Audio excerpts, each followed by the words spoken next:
এখন এসেছি গোন্দলপাড়ার নীলকণ্ঠেশ্বরী মন্দিরে। এই হচ্ছে দেখুন নীলকণ্ঠেশ্বরী মন্দির, বহু পুরনো মন্দির এবং জাগ্রত মন্দিরই।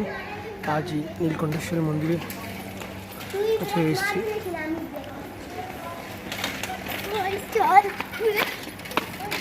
আশেপাশে মন্দিরের আশেপাশে রয়েছে দেখুন, মন্দিরটি বহু প্রাচীন মন্দির। এই মন্দিরটিকে ভালো করে দেখাও। এখানে অনেক ছোটো ছোটো বাড়িও হয়ে গেছে, থাকে এখানে বহু পুরনো গাছপালা রয়েছে এখানে।